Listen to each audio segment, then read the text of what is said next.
Երբ 1999 թվականի հոկտեմբերի 27-ին երեկոյան 5 ժամին Ազգային ժողովի արխիվից հանեցին մեկ կարմիր թղթապանակ, որի վրա կար ԱԱ սահմանափակ նշումը։ Ոչ ոք չէր ենթադրում, թե ինչ գաղտնիք է թաքնված այդ փաստաթղթերի մեջ։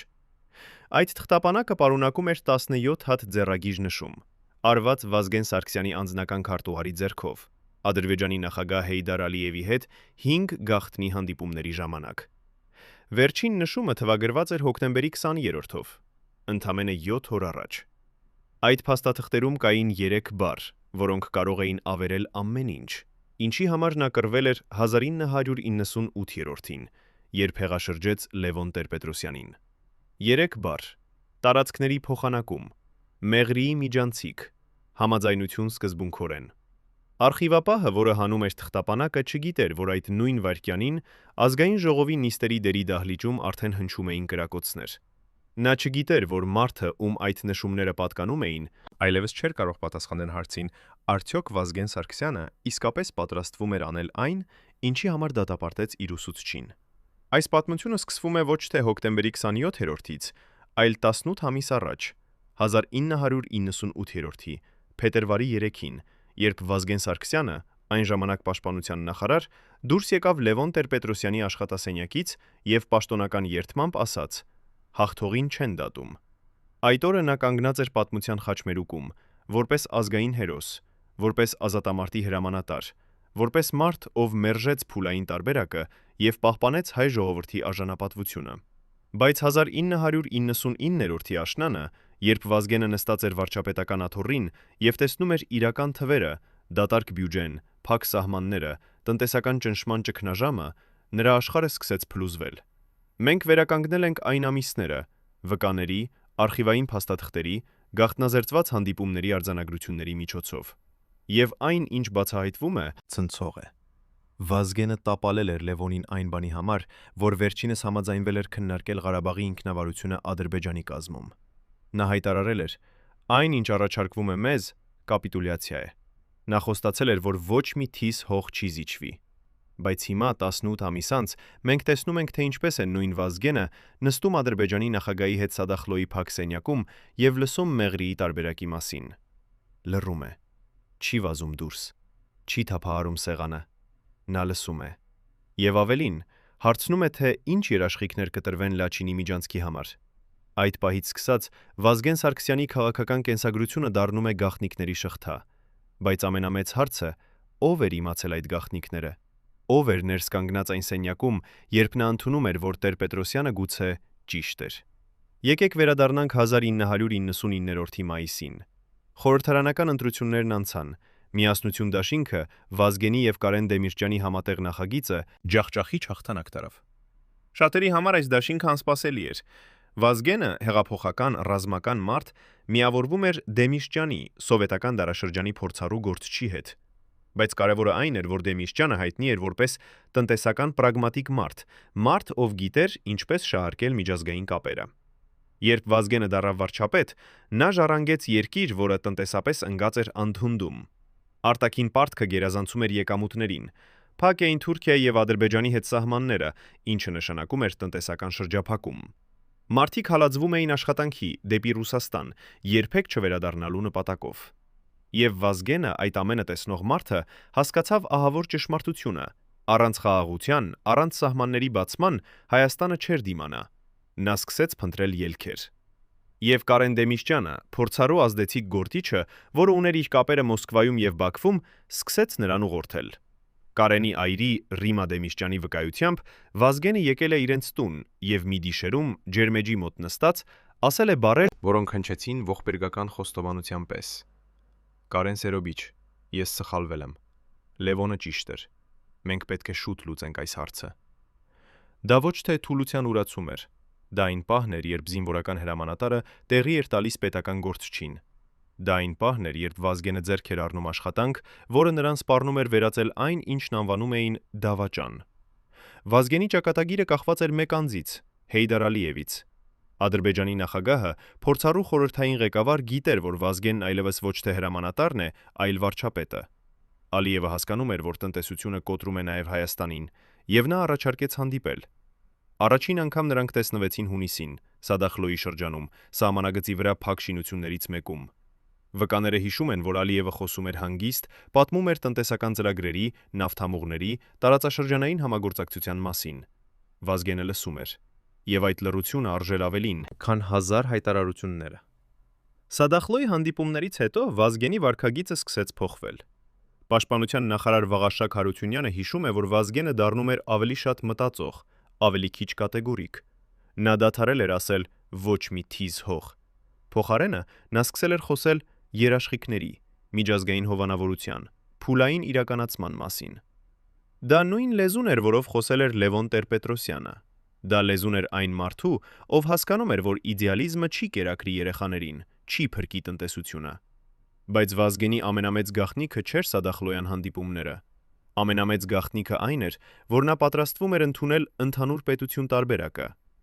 Եվրոպայի անվտանգության եւ համագործակցության կազմակերպության Մինսկի խմբի առաջարկած այս պլանը ենթադրում էր, որ Արցախը ձևականորեն կմնար Ադրբեջանի կազմում, սակայն կունենար լայն ինքնավարություն, սեփական սահմանադրություն, զինված ուժեր, միջազգային երաշխիքներ։ Դա նույն իմաստով կապիտուլյացիա էր, որի համար Վազգենը մեղադրել էր Տեր-Պետրոսյանին։ Բայց այժմ նա ինքը քննարկում էր այդ տարբերակը։ Ինչու՞։ Պատասխանը գտնվում է 1999-ի սեպտեմբերի արխիվներում։ Այդ ամսվա 8-րդին Վազգենը հանդիպում է ամերիկյան պետքարտուղարի տեղակալ Ստրոփ Թելբոթի հետ։ Թելբոթը հայտնի էր որպես Ղարաբաղյան հիմնախնդրի առանցքային բանակցող։ Նրա հուշագրքերում, որոնք հրապարակվեցին տարիներ անց, կա մի նշում, որը կարող է բացատրել ամեն ինչ։ Թելբոթը գրում է. Վազգենը հարցրեց. արդյոք Միացյալ Նահանգները երաշխավորելու է Լաչինի միջանցքի անվտանգությունը, եթե Երևանը ընդունի Մեղրիի միջանցքի բացումը Նախիջևանի համար։ Այսպիսով, թաքնված թղթապանակի գաղտնիքը դուրս էր եկել։ Վազգենը իսկապես քննարկում էր Մեղրիի տարբերակը, հայ ազգի ամենաբարձր արժեքը, մեկ կտոր հողը, որ կապում է մայր հայրենիքը Իրանի հետ։ Այս տվյալը շատերի համար կործանարար էր։ Մինչև այսօր ծերունի սերունդը, որը հիշում է 1998 թվականի հեղաշրջումը որպես ազգային փրկություն, չի կարող ընդունել, որ իրենց հերոսը, սպարապետը, իրականում համաձայն էր այնպիսի զիջումների, որոնք խորը փակուղի էին։ Բայց տնտեսության թվերը խոսում էին իրենց լեզվով։ Հայաստանը կորցնում էր բնակչության 10%-ը ամեն տարի, էմիգրացիայի պատճառով։ Բյուջեն ստիպված էր մուծել ռուսական եւ ամերիկյան օգնության միջոցով։ Արդյունաբերությունը մեռել էր։ Երբ կարող էր Հայաստանը դիմանալ։ Վազգենը սկսեց հասկանալ, որ Լևոն Տեր-Պետրոսյանը տեսել էր այդ թվերը 1 տարի առաջ։ Լևոնը, որը ուներ լիակատար պատկերը, ընդունել էր դառը ճշմարտությունը, առանց փոխզիջման խաղաղություն չի լինի, առանց խաղաղության տնտեսություն չի լինի, առանց տնտեսության պետություն չի լինի։ Եվ Վազգենը դարձած վարչապետ եւ տեսնելով Հայաստանի ճակատագիրը ամեն օր, հասկացավ. Լևոնը զոհաբերվել էր ճշմարտության հանուն, իսկ նրանք, ովքեր նրան տապալեցին, այժմ պարտավոր էին լուծել նույն անլուծելի հավասարումը։ Սեպտեմբերին Վազգենը հանդիպում է Կարեն Դեմիրճյանի հետ։ Երկուսն էլ գիտեն, որ վախճանը մոտենում է։ Բացի այդ, կան տվյալներ, որ նրանց միջև արդեն սկսվել էր հեռավորություն։ Դեմիրճյանը փորձել է համոզել Վազգենին, որ անհրաժեշտ է ընդունել պլանը։ Ընդունել Ստամբուլի գագաթնաժողովի ժամանակ, նոյեմբերին, կազմակերպվող հանդիպման պայմանները։ Վազգենը համաձայնվել է, սակայն պայմանով, միջազգային երաշխիքները պետք է ներառեն ոչ միայն Ամերիկային, այլև Ռուսաստանին։ Նա չէր վստահում միայն ամերիկյան խոստումներին, բայց կար մեկը, ով չէր վստահում Վազգենին՝ Ռոբերտ Քոչարյանը, նախագահը, ով մինչ այդ Վազգենի դաշնակիցն էր, այժմ սկսում էր վարվել ավելի հեռավորության վրա։ Քոչարյանի շրջապատի տվյալներով նա տեղեկացել էր, որ Վազգենը սկսել է ինքնուրույն քննարկումներ Ալիևի հետ, շրջանցելով արտգործնախարարությունը, ինչը պաշտոնապես հանգեցնում էր լիազորությունների խախտման։ Քոչարյանը դիտարկում էր Վազգենի գործողությունները որպես սպառնալիք իր իշխանությանը։ Հոկտեմբերի մեջտեղին Վազգենը տալիս է իր վերջին հարցազրույցները։ 26-րդին նա հանդես է գալիս հեռուստատեսությամբ եւ խոսում է տնտեսական վերելքի հեռանկարների մասին։ Նա ասում է. «Մենք պատրաստվում ենք կատարել դժվար որոշումներ, բայց դրանք անհրաժեշտ են ժողովրդի ապագայի համար։ Այս նախադասությունը դժվար որոշումներ կհետապնդեր տարիներ շարունակ։ Արդյոք Վազգենը անուղղակիորեն նախազգուշացնում էր ժողովրդին։ Արդյոք նա փորձում էր պատրաստել հասարակությունը փոխզիջման։ 27-րդի առավոտը Վազգենը խիստ բարձր տրամադրության մեջ էր։ Նրա անձնական վկաները հիշում են, որ նա գրեթե ժպտում էր, երբ մտնում էր աշխատասենյակ։ Ասել է. «Լավ, նորություններ են սպասվում»։ Արդյոք այդ նորությունը վերաբերում էր Ստրոփ Թելբոթի այցին։ Թելբոթը եկել էր Երևան եւ պարտադիր պետք է հանդիպեր եւ Քոչարյանի եւ Վազգենի հետ։ Նա բերել էր վերջնական պլանը, որը կներառեր երաշխիքներ, միջազգային դիտորդներ, տնտեսական օգնություն։ Վազգենը թերևս մտածում էր, որ վերջապես գտել է ելքը, սակայն ժամը 10:00-ին, երբ Թելբոթը հեռացավ նախագահականից եւ երբ Վազգենը նստեց իր աշխատասենյակում նայելով դեպի Արարատ, նա չգիտեր, որ ընդամենը 7 ժամ անց նրա կյանքը կվերջանա։ Նա չգիտեր, որ միջանցքներում արդեն պտտվում էին լուրեր, թե ով է համաձայնվել Մեղրիի հանձնմանը, ով է վաճառել Արցախը։ Նա չգիտեր, որ նրա շուրջը արդեն կազմվում էր գործողությունների ցանց, որը կգլխատեր նրան ամենավատ պահին։ Հարցը մնում է. արդյոք Վազգենը պատրաստվում էր իսկապես ստորագրել այդ փաստաթուղթը։ Արդյոք նա համաձայնվել էր Մեղրիի տարբերակի հետ։ Արխիվային փաստաթղթերը հակասում են միմյանց։ Ռիմա Դեմիրճյանի վկայությունը ցույց է տալիս, որ Վազգենը խոստովանել էր, Լևոնը ճիշտ էր։ Բայց Վաղարշակ Հարությունյանը պատմում է, որ Վազգենը Մեղրիի տարբերակի մասին լսելիս թղթերը շպրտել էր Քոչարյանի վրա։ Այս հակասությունը բացատրելու միակ ձևը Վազգենը փոխվել էր։ Նա փոխվել էր հենց այն ամիսներին։ Նա դադարել էր լինել հրամանատարը եւ դարձել էր փորձող պետական գործիչը։ 1999-ի հոկտեմբերի 27-րդի առավոտը Վազգեն Սարգսյանի տունը լռություն էր։ Նրա կինը, Նունեն, հիշում է, որ այդ առավոտ ամուսինը արթնացել էր ժամը 6-ին, ինչը սովորական չէր նրա համար։ Նա նայել է դեպի պատուհանը, որտեղ դեռևս մութ էր, եւ մի բան ասել է, որը Նունեն երբեք չէր մոռանա։ Գիտես, ես երբեք չեմ պատմել քեզ ամեն ինչ, որովհետեւ ուզում էի պահպանել քեզ։ Բայց այսօր, գուցե, վերջապես ամեն ինչ կավարտվի։ Նունեն փորձել է հարցնել, ինչը կավարտվի, բայց Վազգենը միայն համբուրել է նրան եւ ելել է տնից։ Երբ դուռը փակվեց, Նունեն զգաց սառը ալիք, անցնելով մարմնով։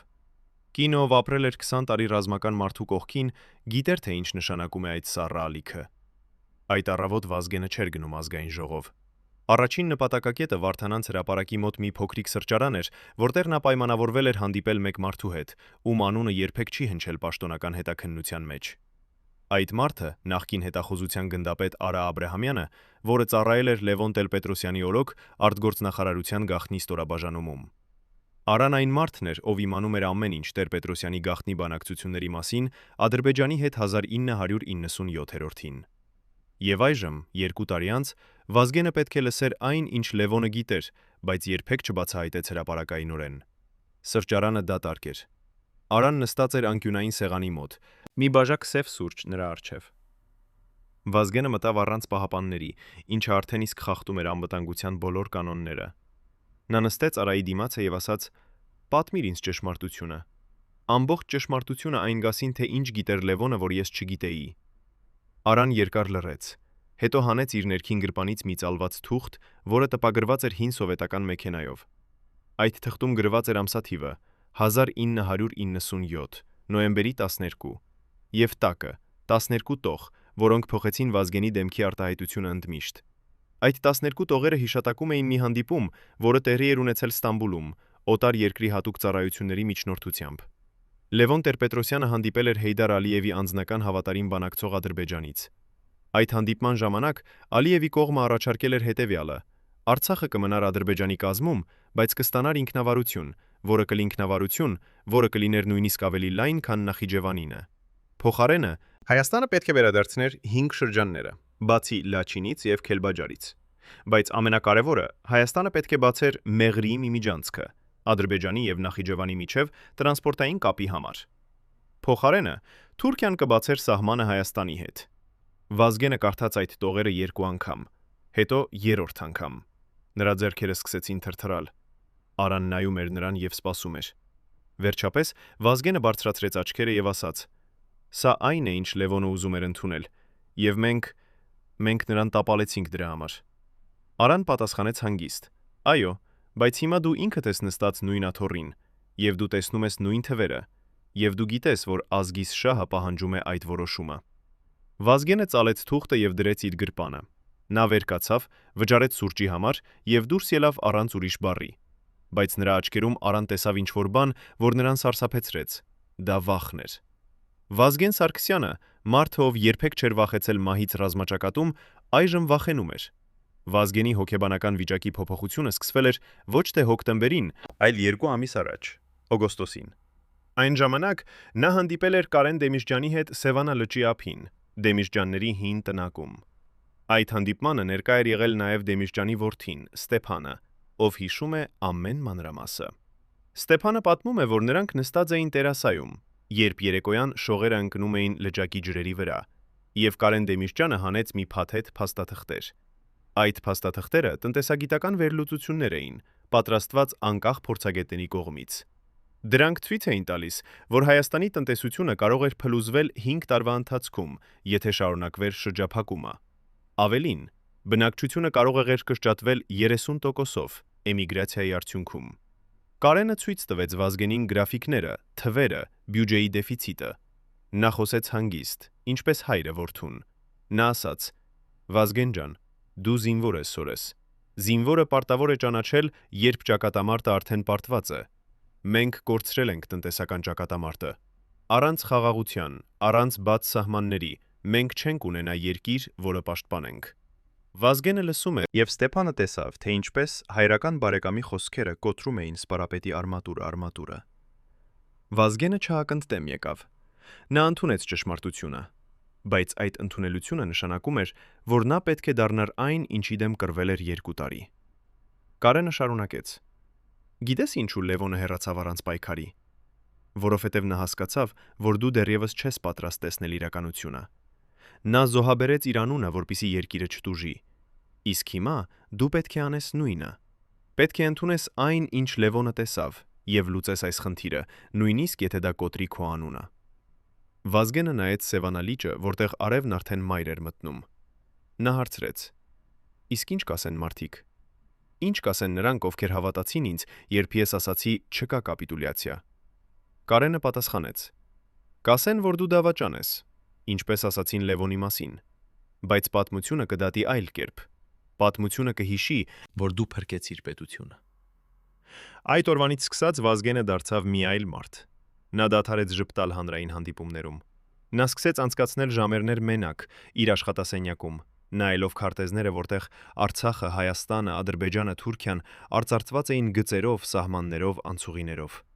Նրա օգնականները հիշում են, որ նա սկսեց հարցնել տարօրինակ հարցեր. «Քանի հազար մարդ է ապրում Մեղրիում։ Ինչ է տնտեսական նշանակությունը այդ միջանցքի։ Արդյոք մենք կարող ենք ստանալ միջազգային երաշխիքներ, որ Ադրբեջանը չի զբաղեցնի այն ռազմականորեն»։ Սակայն ամենաէական հարցը, որը տանջում էր Վազգենին, այլ բան էր։ Նա գիտեր, որ եթե ընդուներ այս պլանը, նրա դիրքը խիստ դժվարացավ։ Նրա սեփական զինվորները, ովքեր հավատացել էին նրա խոսքերին, կդիտեին սա որպես դավաճանություն։ Եվ Վազգենը, զինվորական մարդը, գիտեր, թե ինչ է դավաճանների ճակատագիրը։ Սեպտեմբերի վերջին Վազգենը ստացավ հեռախոսազանգ Մոսկվայից։ Զանգող մարդը ներկայացավ որպես Կրեմլի խորհրդական, Ղարաբաղյան հարցերով։ Նա ասաց, որ Ռուսաստանը պատրաստ է երաշխավորել ցանկացած պայմանագիր, որը կհանգեցնի խաղաղությանը։ Բայց կար մի պայման. Հայաստանը պետք է համաձայնվեր Ադրբեջանի հետ ստորագրել հիմնական սկզբունքների փաստաթուղթ մինչև Ստամբուլի գագաթնաժողովը նոյեմբերի 18-ին։ Վազգենը հարցրեց. «Իսկ ինչ են այդ սկզբունքները»։ Խորհրդականը պատասխանեց. 1. Արցախը ձևականորեն մնում է Ադրբեջանի մաս, բայց ստանում է ինքնավարություն։ 2. Հայկական ուժերը դուրս են գալիս 5 շրջաններից։ 3. Բացվում է Մեղրիի միջանցիկը։ Վազգենը չպատասխանեց անմիջապես։ Նա ասաց. «Ես պետք է խորհրդակցեմ նախագահի հետ»։ Բայց իրականում նա գիտեր, որ խորհրդակցությունը չէր փոխի ոչինչ։ Ռոբերտ Քոչարյանը արդեն հեռավորություն էր պահպանում նրանից։ Քոչարյանը տեսնում էր, որ Վազգենը սկսել է անկախ բանակցություններ, եւ դա սպառնում էր իր իշխանությանը։ Նախագահը մտածում էր, որ եթե Վազգենը ստորագրեր այս պայմանագիրը, ապա հաջորդ քայլը կլիներ նախագահական պաշտոնը խլելը Քոչարյանից։ Իշխանության հարցը դարձել էր անձնական թշնամանքի հարց։ Հոկտեմբերի սկզբին Վազգենը կրկին հանդիպեց Հեյդար Ալիևի հետ Սադախլոյի գաղտնի տանը։ Այս անգամ հանդիպումը տևեց 3 ժամ։ Ալիևը բերել էր քարտեզներ, որտեղ ներկայացված էր ճշգրիտ սահմանազատումը։ Նա խոսեց տնտեսական նախագծերի մասին, նավթամուղի, երկաթուղու, ավտոճանապարհի։ Նա խոստացավ, որ Հայաստանը կստանա տարեկան $500 միլիոն միջազգային օգնություն խաղաղության համար։ Եվ Ալիևը ավելացրեց մի նախադասություն, որը փոխեց ամեն ինչ։ Վազգեն, մենք գիտենք, որ դու դժվար իրավիճակում ես։ Մենք կարող ենք օգնել քեզ։ Մենք կարող ենք ապահովել քո անվտանգությունը, եթե դու համաձայնվես։ Վազգենը զարմացավ։ Ալիևը գիտեր, որ Վազգենի դիրքը խիստ բարդացել է, բայց ինչպես։ Ով էր տվել նրան այդ տեղեկատվությունը։ Վազգենը սկսեց հասկանալ, որ իր շուրջը շատ ավելի խորը ցանց էր, քան նա կարծում էր։ Նա սկսեց հասկանալ, որ նրա հեռախոսները գուցե լսվում էին, նրա հանդիպումները գուցե հայտնի էին։ Նա գտնվում էր որոգայթի մեջ։ Մի կողմից տնտեսական ճնշումը, մյուս կողմից քաղաքական մեկուսացումը, երրորդ կողմից անձնական մեկուսացումը։ Նա հարցրեց Ալիևին. «Ինչպես կարող եք դուք օգնել ինձ։ Դուք Ադրբեջանի նախագահը»։ Ալիևը պատասխանեց. «Վազգեն, դու պետք է հասկանաս, որ դժվարությունը գալիս է ոչ թե իմ կողմից, այլ քո կողմից։ Քո իսկ մարդիկ են, ովքեր չեն ուզում խաղաղություն, որովհետև խաղաղությունը նշանակում է, որ նրանք կորցնում են իշխանությունը, դրամը, կարգավիճակը։ Իսկ մենք կարող ենք քեզ օգնել գտնել ելք այս իրավիճակից»։ Այս խոսքերը Վազգենը դիտեց որպես պարզ գործարք, քո դիրքը փոխարենը նրանց պահանջներին համաձայնվելու։ Բայց Վազգենը չէր կարող ընդունել։ Նա վեր կացավ եւ հեռացավ առանց պատասխանի։ Բայց այդ գիշեր նա չքնեց։ Նա նստած էր իր տան պատշգամբում, ծխում էր եւ նայում էր աստղերին։ Նրա կինը Նունեն մոտեցավ եւ հարցրեց. «Վազգեն, ի՞նչ է պատահում»։ Վազգենը պատասխանեց. «Ես սովորել եմ մարտնչել թշնամիների դեմ, բայց ինչպես կարող եմ մարտնչել, երբ թշնամին ժամանակն է, երբ թշնամին իրականությունն է, երբ թշնամին ճշմարտությունն է»։ Նա հասկանում էր, որ հայտնվել է անելանելի իրավիճակում։ Եթե ընդուներ Ալիևի պայմանները, նա կդառնար դավաճան իր սեփական զինվորների աչքում։ Եթե մերժեր դրանք, երկիրը կշարունակեր սահել տնտեսական անթունդ, եւ ժամանակը սպառվում էր։ Հոկտեմբերի 10-ին, ժամը 11-ին երեկոյան, Վազգեն Սարգսյանը մտավ ազգային արխիվի շենք, Բաղրամյան պողոտայի վրա։ Նա եկել էր առանց նախազգուշացման, առանց պաշտոնական թույլտվության։ Արխիվի պետ Աշոտ Մանուկյանը զարմացած էր տեսնելով վարչապետին այդպիսի ուշ ժամին։ Վազգենը ասաց միայն մեկ նախադասություն. «Ինձ պետք է տեսնել բոլոր փաստաթղթերը, որոնք վերաբերում են 1997-ի Ղարաբաղյան բանակցություններին։ Լևոն Տեր-Պետրոսյանի անձնական արխիվը»։ Մանուկյանը փորձեց բացատրել, որ այդ փաստաթղթերը դասակարգված էին որպես գաղտնի, որ անհրաժեշտ էր հատուկ թույլտվություն նախագահից։ Վազգենը նայեց նրան այնպիսի հայացքով, որը չէր թույլատրում առարկություն։ Արխիվապահը բերեց 5 մեծ թղթապանակ։ Վազգենը բացեց առաջին եւ սկսեց կարդալ։ Դրանք հանդիպումների արձանագրություններ էին Լևոն Տեր-Պետրոսյանի եւ միջազգային միջնորդների միջև։ Կային ամսաթվեր՝ 1997, հունիս, սեպտեմբեր, հոկտեմբեր։ Կային անուններ՝ Ստրոպ Թելբոտ, Ռոս Ուիլսոն, Վլադիմիր Կազիմիրով։ Եվ կային առաջարկներ, որոնք Վազգենը կարդում էր այժմ առաջին անգամ ամբողջ իրենց մանրամասնությամբ։ Նա տեսավ, որ Լևոնը մերժել էր փուլային տարբերակի առաջին խմբագիրը, որտեղ Արցախը պետք է լիովին վերադարձներ Ադրբեջանի վերահսկողության տակ։ Նա տեսավ, որ Լևոնը պահանջել էր միջազգային երաշխիքներ, ռուսական խաղաղապահներ, Արցախի իրավական անկախություն նույնիսկ Ադրբեջանի կազմում։ Եվ նա տեսավ, որ Լևոնը պատրաստ էր զիջել 5 շրջանները, բացի Լաչինից եւ Քելբաջարից, սակայն միայն փուլերով, 10 տարվա ընթացքում։ Վազգենը կարդաց 3 ժամ։ Երբ նա փակեց վերջին թղթապանակը, նրա աչքերը խոնավ էին։ Նա հասկացավ ահռելի ճշմարտությունը։ Լևոն Տեր-Պետրոսյանը կապիտուլյացիայի մասին չէր խոսում։ Նա խոսում էր իմաստուն զիջման մասին, որը կարող էր փրկել երկիրը։ Եվ նրանք, Վազգենը, Քոչարյանը, Սերժ Սարգսյանը, զինվորական մարդիկ, ովքեր տեսել էին միայն ռազմաճակատը, բայց ոչ տնտեսական փլուզումը, հեռացրել էին Լևոնին այն պահին, երբ նա փորձում էր փրկել ազգը։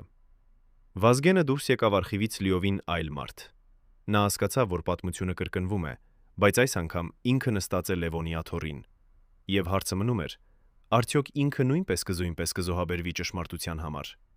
Հոկտեմբերի 15-ին Վազգեն Սարգսյանի մարմնի վրա սկսեցին երևալ նշաններ, որոնք նրա մերձավորները չէին տեսել երբևէ։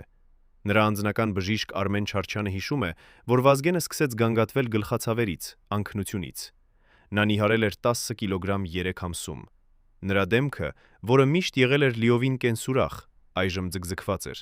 մորթիները սև էին։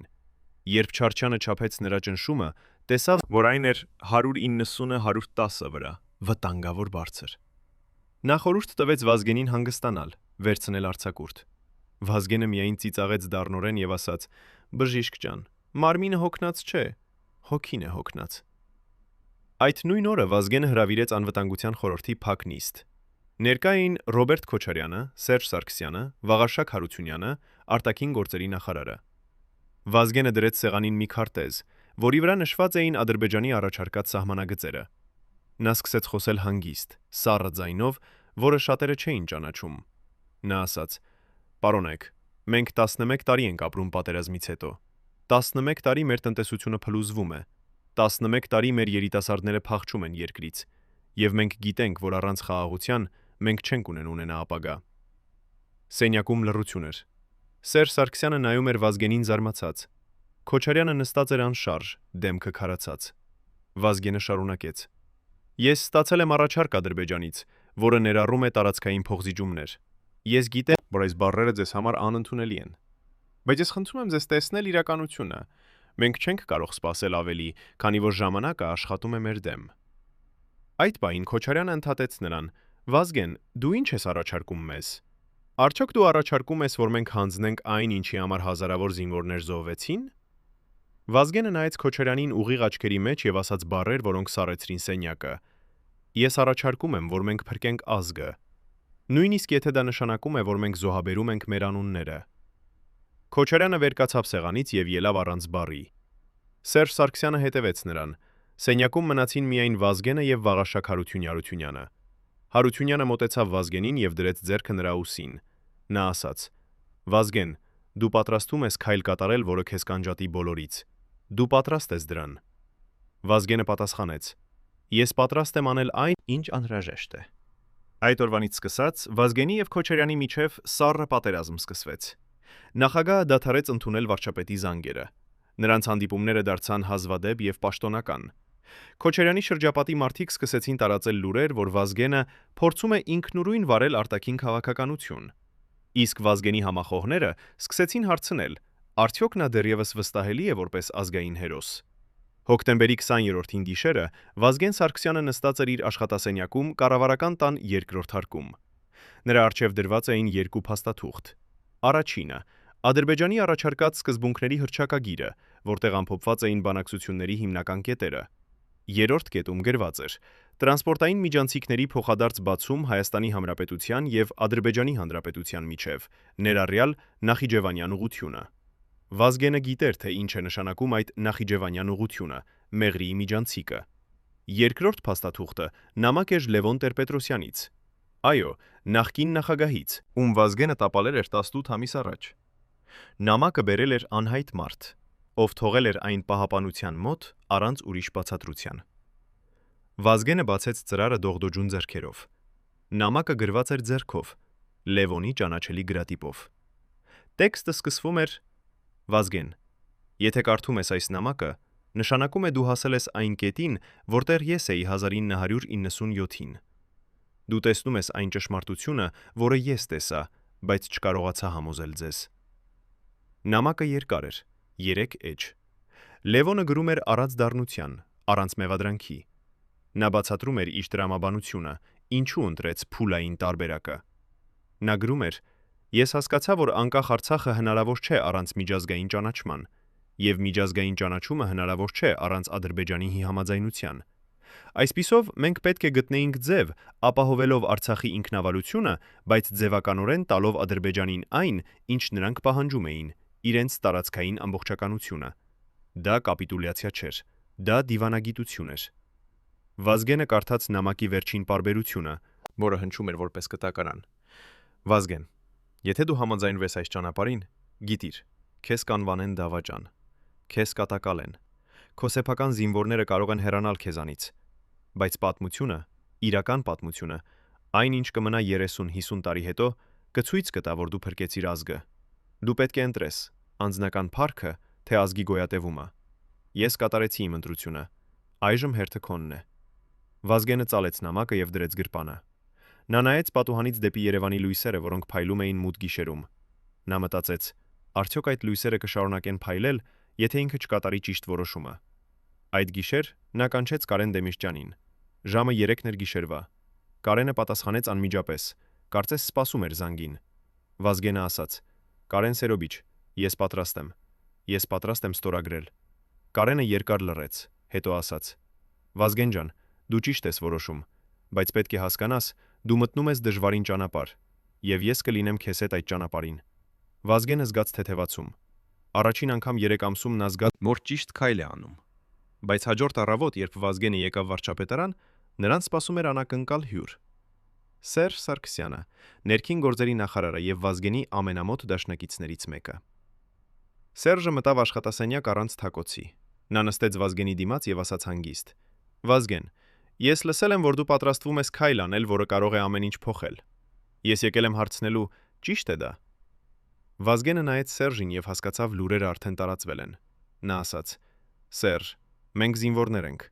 եւ զինվորը պետք է իմանա, որը պետք է իմանա, երբ ճակատամարտը պարտված է։ Սերժ Սարգսյանը վեր կացավ։ Նրա դեմքը անընթեռնելի էր։ Նա ասաց. Վազգեն, եթե դու անես դա, ես չեմ կարող լինել քեզ հետ։ Ներիր ինձ։ Եվ նա դուրս եկավ։ Այդ պահից Վազգենը հասկացավ մենակ է։ Նրա դաշնակիցները մեկ առ մեկ հեռանում էին։ Մնում էր միայն Կարեն Դեմիրճյանը, փորձառու մարդը, ով տեսել էր քաղաքականության բոլոր դավադրությունները եւ գիտեր, թե ինչպես շարունակել, երբ ամեն ինչ թվում է կորած։ Հոկտեմբերի 25-ին Վազգեն Սարգսյանը հանդիպեց իր անձնական խորհրդական Ավետիք Իշխանյանի հետ։ Իշխանյանը եղել էր Վազգենի համախոհը դեռևս Ղարաբաղյան պատերազմի ժամանակ։ Նա հիմա աշխատում էր վարչապետի ընդլայնված աշխատակազմում եւ վստահված էր ամենազգայուն հարցերին։ Վազգենը ասաց նրան. Ես պետք է իմանամ ճշմարտությունը։ Ես պետք է իմանամ, ով իմանում է գաղտնի բանակցությունների մասին եւ ով կարող է օգտագործել դրանք ին դեմ։ Իշխանյանը բերեց իր տվյալները։ Նա հետաքննել էր հեռախոսային գծերը, կապի ճանապարհները, անձնակազմի շարժերը, եւ այն, ինչ նա հայտնաբերեց, սարսափելի էր։ Վազգենի գրասենյակի հեռախոսները լսվում էին։ Լսող սարքավորումները տեղադրված էին 3 ամիս առաջ, հենց այն ժամանակ, երբ Վազգենը սկսեց հանդիպումները Ադրբեջանի կողմի հետ։ Եվ ավելին, ազդանշանները փոխանցվում էին ոչ թե արտաքին հետախուզական ծառայություններին, այլ ներքին, հայկական կառույցի։ Իշխանյանը ասաց. Վազգեն, դու լսվում ես ներսից, ինչ որ մեկը քո շրջապատից փոխանցում է ամեն ինչ։ Վազգենը զգա, թե ինչպես է սառույց անցնում ողնաշարով։ Նա հարցրեց. Ով է դա անում։ Իշխանյանը հանեց մի ցուցակ, 6 անուն։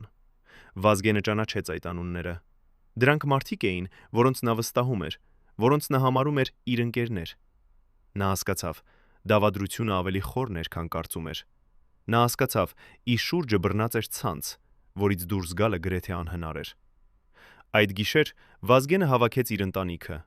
նրա կինը, Նունեն, նրա 2 որդիները։ Նա նստեց նրանց հետ ընթրիքի սեղանի շուրջ եւ ասաց բառեր, որոնք հնչեցին որպես հրաժեշտ։ Ես ուզում եմ, որ դուք իմանաք, որ ինչ էլ պատահի, ես սիրում եմ ձեզ։ Եվ ինչ էլ լսեք իմ մասին, գիտեք, ես արեցի այն, ինչ համարում էի ճիշտ։ Նունեն հասկացավ, որ ինչ-որ բան սարսափելի է պատրաստվում։ Նա փորձեց հարցնել, բայց Վազգենը միայն ժպտաց եւ ասաց. Քնիր հանգիստ, ամեն ինչ լավ կլինի։ Բայց ինքը չքնեց այդ գիշեր։ Նա նստած էր իր աշխատասենյակում եւ վերանայեց իր կյանքի յուրաքանչյուր քայլը։ Նա հիշեց Ղարաբաղյան պատերազմի օրերը, երբ նա հրամանատար էր, եւ յուրաքանչյուր որոշումը նշանակում էր կյանք կամ մահ։ Նա հիշեց 1998 թվականի փետրվարը, երբ նա կանգնեց Լևոն Տեր-Պետրոսյանի դեմ եւ ասաց. ոչ կապիտուլյացիայի։ Եվ նա հիշեց Կարեն Դեմիրճյանի խոսքերը. պատմությունը կդատի այլ կերպ։ Արդյոք պատմություն իսկապես կդատի այլ կերպ։ Թե նա կմնա որպես դավաճան, մարդը ով վաճառեց Արցախը։ Հոկտեմբերի 26-ին Վազգենը տվեց իր վերջին հեռուստահարցազրույցը։ Նա նստած էր ստուդիայում, լուսավորված պայծառ լույսերով եւ խոսում էր ժպտալով։ Բայց այն մարդիկ, ովքեր ճանաչում էին նրան լավ, տեսնում էին, որ այդ ժպիտը հոգնածության ժպիտն էր։ Լրագրողը հարցրեց. Վարչապետ, ձեր կարծիքով երբ կարող ենք սպասել խաղաղությանը Ղարաբաղում։ Վազգենը նայեց ուղիղ տեսախցիկին եւ ասաց նախադասություն, որը կհետապնդեր տարիներ շարունակ։ Խաղաղությունը գալու է, երբ մենք պատրաստ կլինենք կատարել դժվար որոշումներ։ Եվ ես հավատում եմ, որ մենք արդեն պատրաստ ենք։ Այդ խոսքերը դժվար որոշումներ, պատրաստ ենք, հնչեցին որպես ազդանշան։ Քոչարյանի շրջապատի մարդիկ հասկացան, Վազգենը պատրաստվում է համաձայնվել Ադրբեջանի պայմաններին։ Զինվորական ելիտան, որը սատարել էր Վազգենին 1998-ին, սկսեց տարածել լուրեր, թե սպարապետը դավաճանել է իրենց հավատքին։ եւ Երևանի քաղաքական միջավայրում սկսեցին շրջել անուններ. ով կարող էր լինել հաջորդ վարչապետը, երբ Վազգենը կգնար։ Բայց Վազգենը չգիտեր, որ նրան չէր սպասվում պարզապես քաղաքական հեռացում։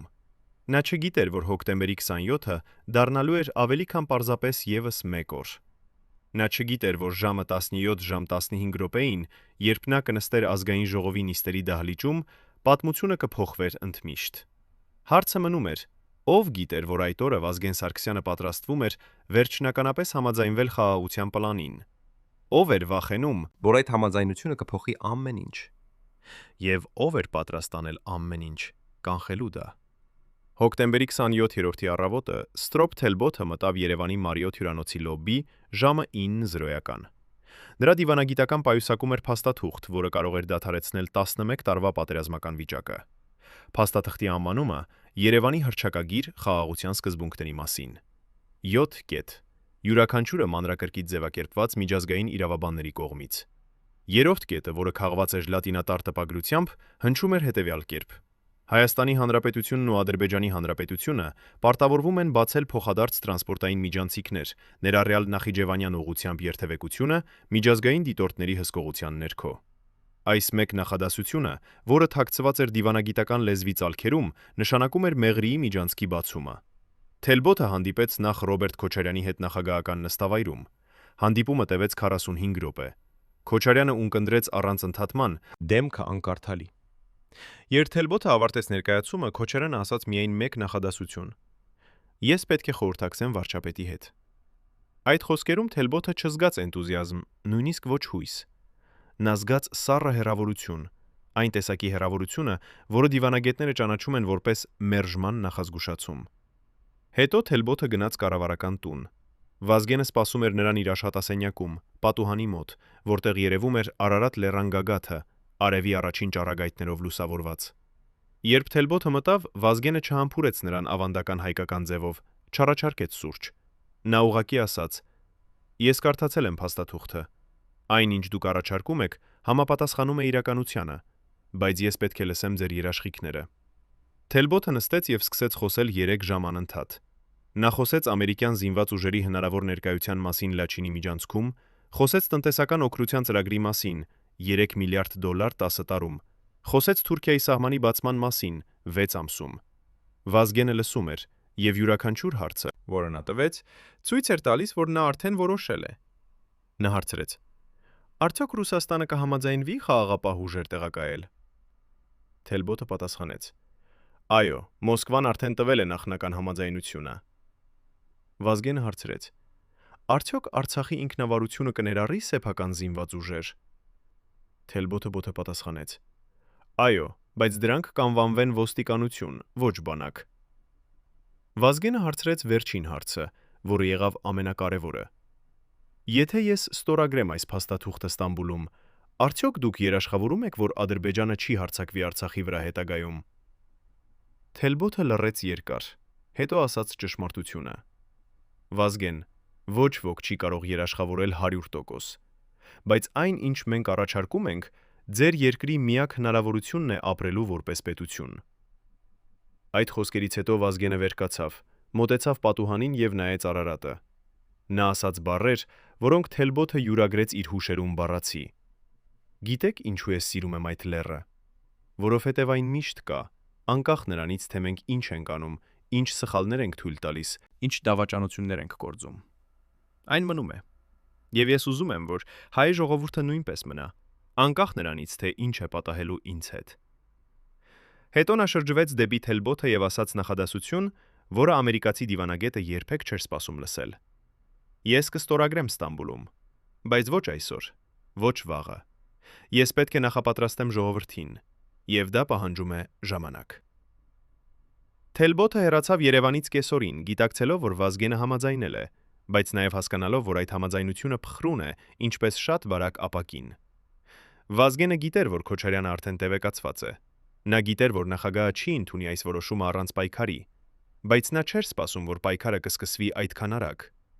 Ժամը 12-ին, երբ Վազգենը նստած էր իր աշխատասենյակում եւ պատրաստում էր ելույթը ազգային ժողովի կառավարական ժամի համար, նրա քարտուղարը մտավ եւ ասաց. Վարչապետ, Սերժ Սարգսյանը պահանջում է անհապաղ հանդիպում։ Վազգենը զարմացավ։ Սերժը երրորդյա դուրս եկած էր Երևանից, գնացել էր Գյումրի։ Ինչու էր նա վերադարձել այդքան անսպասելի։ Սերժ Սարգսյանը մտավ աշխատասենյակ եւ փակեց դուռը։ Նա չնստեց։ Նա կանգնեց Վազգենի սեղանի դիմաց եւ ասաց խոսքեր, որոնք հնչեցին որպես վերջնագիր։ Վազգեն, ես լսել եմ, որ դու պատրաստվում ես ընդունել Թելբոտի պլանը։ Ես եկել եմ քեզ ասելու, դա սխալ է։ Դա ոչ միայն սխալ է, այլև ինքնասպանություն է։ Վազգենը նայեց Սերժին հանգիստ եւ հարցրեց. Ինքնասպանություն ում համար։ Իմ համար, թե երկրի համար։ Սերժը պատասխանեց. Երկրի համար։ Եթե դու ստորագրես այդ փաստաթուղթը, Ադրբեջանը կստանա այն, ինչ ուզում է՝ մեղրին, տարածքներ, իշխանություն Արցախի վրա։ Եվ մենք կորցնենք ամեն ինչ, ինչի համար մարտնչեցինք։ Վազգենը վեր կացավ սեղանից։ Նա մոտեցավ Սերժին այնքան մոտ, որ նրանց դեմքերը գրեթե շոշափում էին միմյանց։ Նա ասաց դանդաղ, յուրաքանչյուր բառը շեշտելով. Սերժ, դու զինվոր ես, բայց դու երբեք չես եղել պետական գործիչ։ Դու չես տեսել բյուջեի թվերը, դու չես տեսել էմիգրացիայի վիճակագրությունը։ Դու չես տեսել, թե ինչպես է այս երկիրը մահանում։ Եվ ես չեմ թույլատրի, որ այն մեռնի միայն նրա համար, որ մենք վախենում ենք ճանաչել պարտությունը։ Սերժը հետ քաշվեց մեկ քայլ։ Նա ասաց վերջին խոսքերը. Ապա դու արդեն ընտրել ես քո ճանապարհը, եւ ես ընտրել եմ իմը։ Նա դուրս եկավ առանց հրաժեշտի։ Վազգենը նստեց սեղանի եզրին։ Նա զգաց, թե ինչպես է վերջին կամուրջը խզվում։ Սերժ Սարգսյանը, նրա ամենավստահելի դաշնակիցը, այժմ թշնամիների ճամբարում էր։ Բայց Վազգենը արդեն չէր կարող վերադառնալ։ Նա գիտեր, որ երբ մարդը սկսում է տեսնել ճշմարտությունը, նա չի կարող կուրանալ կրկին։ Ժամը 13-ին Վազգենը հանդիպեց Կարեն Դեմիրճյանի հետ խորհրդարանի նախագահի աշխատասենյակում։ Կարենը նստած էր իր հին սովետական աթոռին, որը նա պահել էր դեռևս 70-րդ թվականներից։ Երբ Վազգենը մտավ, Կարենը ժպտաց հոգնած ժպիտով եւ ասաց. Նստիր, որդի։ Պատմիր ինձ, արդյոք այսօր վերջապես կստորագրենք մեզ ճակատագիրը։ Վազգենը նստեց դիմացի աթոռին եւ ասաց ճշմարտությունը. Ոչ այսօր, բայց շուտով։ Թելբոթը տվեց վերջնական տարբերակը։ Ես համաձայնվել եմ ստորագրել Ստամբուլում նոյեմբերի 18-ին։ Կարենը հանեց իր ակնոցները եւ սկսեց մաքրել դանդաղ շարժումներով։ Նա ասաց.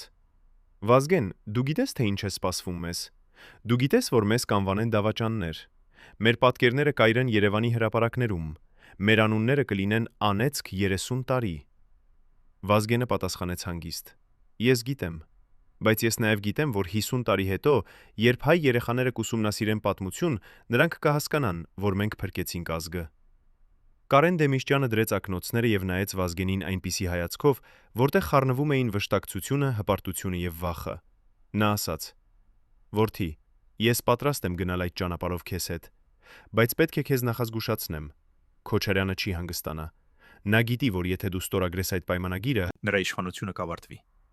Եվ նա կկատարի ամեն ինչ կանխելու դա։ Վազգենը ժպտաց դառնորեն. Ես արդեն տեսնում եմ դա։ Բայց ինչ կարող է նա անել։ Սպանել ինձ ազգային ժողովի մեջ։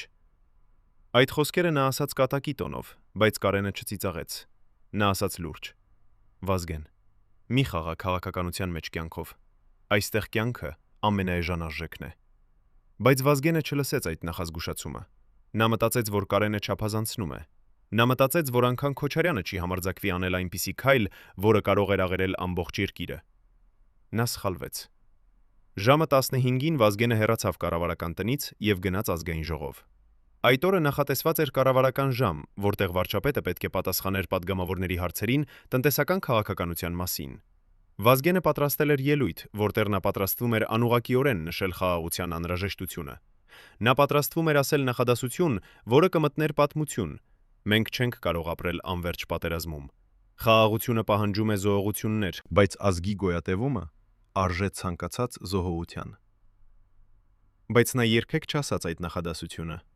Ժամը 17, ժամ 12 րոպեին Նաիրի Ունանյանը մտավ ազգային ժողովի դահլիճ, ձեռքին ավտոմատ։ Մարդիկ, ովքեր տեսան նրան, սկզբում չհասկացան, թե ինչ է պատահում։ Նրանք մտածեցին, թե դա անվտանգության վարժանք է կամ թատերական բեմադրություն։ Բայց երբ Հունանյանը սկսեց կրակել, երբ առաջին մարդիկ ընկան գետին, բոլորը հասկացան դա իրականություն է։ 5 րոպեում 8 մարդ սպանվեց։ Վազգեն Սարգսյանը ընկավ առաջինը, կրակոցը ուղղված էր նրա կրծքավանդակի կենտրոն։ Կարեն Դեմիշճյանը ընկավ երկրորդը, երբ նա փորձեց վազել դեպի Վազգենը։ Մյուսները՝ Հենրիկ Աբրահամյանը, Լեոնարդ Պետրոսյանը, Միքայել Կոթանյանը, Ռուբեն Միրոյանը, Արմենակ Արմենակյանը, Աշխարհիկ Դաշտենցը ընկան միայն քանի որ նրանք գտնվում էին սխալ վայրում, սխալ ժամանակին։ Հունանյանը կանգնեց Վազգենի մարմնի վրա եւ ասաց բառեր, որոնք ձայնագրվեցին խորհրդարանի հնչեցման համակարգի կողմից։ Մենք խմեցինք ձեր արյունը 11 տարի։ Այսօր վերջապես արդարությունը հաստատվեց։ Բայց իրականում Հունանյանը չգիտեր, թե ինչու նա այնտեղ է։ Նա կատարիչ էր, ոչ թե կազմակերպիչ։ Իսկ իրական կազմակերպիչները, նրանք, ովքեր տվեցին հրահանգները, ովքեր ապահովեցին զենքը, ովքեր երաշխավորեցին, որ անվտանգությունը չի միջամտի, այդ մարդիկ երբեք չբացահայտվեցին։ Երբ ամբողջ երկիրը տեսավ հեռուստատեսությամբ, թե ինչ պատահեց, մարդիկ չհավատացին։ Նրանք մտածեցին, դա սխալ է, դա անհնար է։ Վազգեն Սարգսյանը, անհաղթ սպարապետը, մարդը, ով 10 տարի մարտնչեց եւ երբեք չպարտվեց, այժմ ընկած էր ազգային ժողովի կարմիր գորքին, արյան լողափում։ Իսկ հայ ժողովուրդը կորցրեց ոչ միայն վարչապետին, Այլև հնարավորությունը պատմության համար իմանալ ճշմարտությունը։ Վազգենի գրպանում գտան 2 ծալված թուղթ։ Առաջինը Լևոն Տեր-Պետրոսյանի նամակը, երկրորդը Ադրբեջանի առաջարկած սկզբունքների հռչակագիր, որի 3-րդ կետում գրված էր Մեղրիի մասին։ Այդ թղթերը վերցրին հետախուզական ծառայությունները եւ դրանք երբեք չհրապարակվեցին։ Պաշտոնական հետաքննությունը հայտարարեց, որ Հունանյանը գործել է մենակ, որպես հոգեկան հիվանդ մարդ։ Բայց ոչ ոք չհավատաց դրան։ Բոլորը գիտեին, որ դա դավադրություն է։ Հարցը մնում էր դավադրություն ում կողմից։ Հոկտեմբերի 28-ին Հայաստանը արթնացավ այլ երկիր։ Ռոբերտ Քոչարյանը հայտարարեց արտակարգ դրություն։ Բանակը մուտք գործեց Երևան։ Դահլիճում մնացած պատանդները ազատվեցին 110 ժամ հետո, երբ Հունանյանը վերջապես համաձնվեց հանձնվել։ Նա պահանջեց հանդիպում նախագահի հետ, պահանջեց հեռուստահաղորդում, պահանջեց բացատրել իր մղումները։ Բայց կյանքի վերջում նա ասաց միայն մեկ նախադասություն, որը հնչեց որպես խոստովանություն. Ես արեցի այն, Ինչ ինձ ասացին անել։ բայց ով ասաց նրան։ Այդ հարցը մնաց անպատասխան 20 տարի։ Վազգեն Սարգսյանի ընտանիքը, նրա կինը Նունեն, նրա 2 որդիները փակվեցին իրենց տանը եւ չտվեցին հարցազրույց 10 տարի։ Նունեն հիշում է, որ վերջին գիշերը, երբ Վազգենը հրաժեշտ էր տալիս, նա ասաց. «Եթե ինչ որ բան պատահի, հիշիր, ես ընտրեցի երկրի ապագան իմ անունից առաջ»։ Այդ խոսքերը մնացին նրա հետ որպես վերջին ժառանգություն։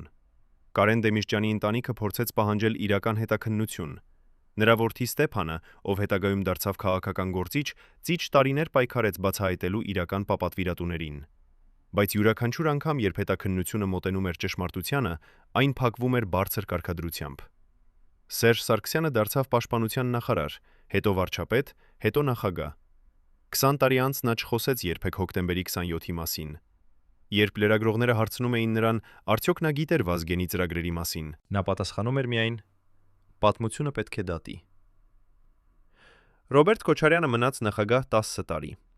Այդ տարիների ընթացքում խաղաղության բանակցությունները շարունակվեցին, բայց երբեք չհասան այն կետին, որտեղ Վազգենը պատրաստ էր համաձայնվել։ Մեղրիի տարբերակը մնաց որպես լեգենդ, փաստաթուղթ, որը գոյություն ունեցավ, բայց երբեք չստորագրվեց։ Ստրոփ Թելբոթը իր հուշերում, որոնք հրապարակվեցին 1999-ից 15 տարի հետո, գրեց. Հոկտեմբերի 27-ը կորցրինք հնարավորությունը դադարեցնելու Ղարաբաղյան հակամարտությունը։ Վազգեն Սարգսյանը եղավ վերջին մարդը, ով պատրաստ էր վերցնել այդ պատասխանատվությունը։ Նրանից հետո ոչ ոք չհամարձակվեց։ Հայ ժողովուրդը բաժանվեց երկու կողմի։ Մի կողմը համարում է Վազգենին դավաճան, մարդը, ով պատրաստ էր վաճառել Մեղրին եւ Արցախը։ Մյուս կողմը համարում է նրան տեսլական, մարդը, ով փորձեց փրկել ազգը տնտեսական կատաստրոֆայից։ Բայց ով էր իրականում Վազգեն Սարգսյանը։ Հերոս թե մոլորված մարդ։ Իմաստուն պետական գործիչ թե նաիվ իդեալիստ, ով հավատաց միջազգային երաշխիքներին։ Գուցե ճշմարտությունը ավելի բարդ է, քան այս կատեգորիաները։ Գուցե Վազգենը եղավ մարդ, ով փոխվեց, երբ տեսավ պատասխանատվության բեռը։ Մարդ, ով սկսեց որպես զինվոր, հավատալով հաղթանակի, բայց ավարտեց որպես գործիչ,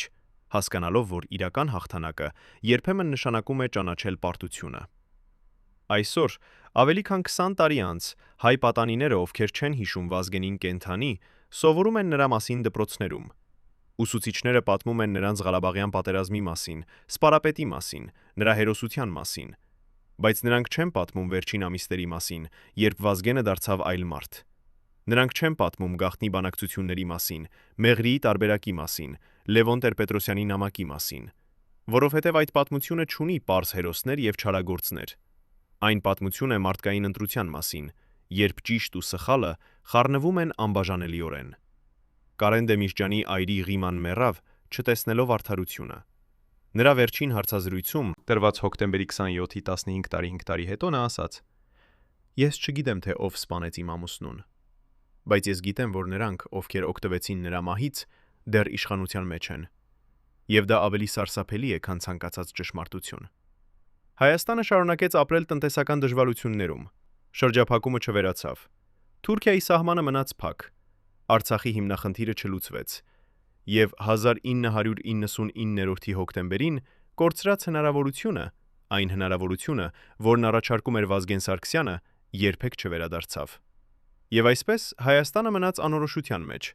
Արցախը մնաց որպես չճանաչված պետություն, որի ճակատագիրը կախված է ապագա բանակցություններից։ Մեղրին մնաց փակ անցուղի, որը կարող էր դառնալ տրանսպորտային կամուրջ, բայց դարձավ խորհրդանիշ ազգային անվտանգության։ Եվ Վազգենի անունը մնաց որպես հարց առանց պատասխանի։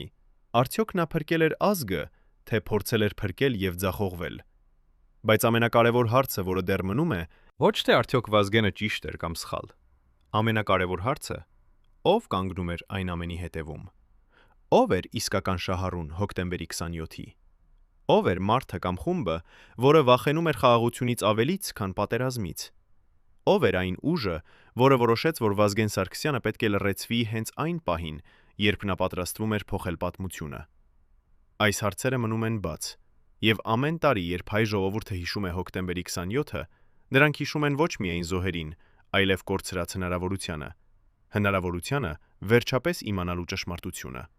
Ճշմարտությունը, որը թաղված է փակ արխիվներում, գաղտնի փաստաթղթերում, վախի եւ լռության շերտերի տակ։ Եվ այսպես Վազգեն Սարգսյանի պատմությունը վերածվում է պատմության դասի, նրանց համար, ովքեր կգան հետո։ Դաս այն մասին, թե ինչպես են քաղաքական որոշումները դառնում մահացու։ Դաս այն մասին, թե ինչպես է իշխանությունը ավելի թանկ դառնում, քան ճշմարտությունը։ Եվ դաս այն մասին, թե ինչպես է մի մարդ, ով փորձում է անել ճիշտ բանը, կարող է վերջանալ որպես ողբերգության հերոսը։ Բայց գուցե ամենակարևոր դասը հետևյալն է. պատմությունը երբեք չավարտվում է այնպես, ինչպես մենք կուզենայինք։ Նա շարունակվում է, անընդհատ փոխվելով, անընդհատ վերաբացելով հարցեր, որոնք մենք կարծում էինք փակված են։ Եվ հոկտեմբերի 27-ը դեռ չի ավարտվել։ Այն շարունակվում է յուրաքանչյուր անգամ, երբ մենք հարցնում ենք. ինչ կլիներ, եթե Վազգենը ապրեր։ Ինչ կլիներ, եթե նա իներ, եթե նա ստորագրեր Ստամբուլում։ Ինչ կլիներ, եթե Հայաստանը ընտրեր խաղաղությունը, նույնիսկ դժվար խաղաղությունը, փոխարեն անվերջ հակամարտության։ Այս հարցերը մնում են մեզ հետ, որպես վկայություն նրա մասին, որ պատմությունը ոչ թե պարզ հերոսական էպոս է, այլ բարդ մարդկային ընտրությունների խճճված ցանց։ Եվ Վազգեն Սարգսյանը, Սպարապետը, ով դարձավ վարչապետ, մարդը, ով փորձեց փրկել ազգը, բայց կորցրեց կյանքը, մնում է որպես հարց առանց վերջնական պատասխանի։ Արդյոք մենք երբևէ կիմանանք ամբողջ ճշմարտությունը։ Արդյոք մենք երբևէ կպարզենք, ով կանգնում էր այն ամենի հետևում։ Արդյոք արդարությունը երբևէ կհաստատվի, թե հոկտեմբերի 27-ը կմնա որպես ազգային ողբերգություն, որի իրական մասշտաբը մենք դեռ չենք ճանաչում։ Այս հարցերը մնում են բաց, եւ ճշմարտությունը, ամբողջ ճշմարտությունը, դեռ թաղված է խավարի մեջ, սպասելով օրվան, երբ վերջապես լույսը կմտնի գաղտնի արխիվներ եւ կբացահայտի այն, ինչ մենք վախենում ենք իմանալ։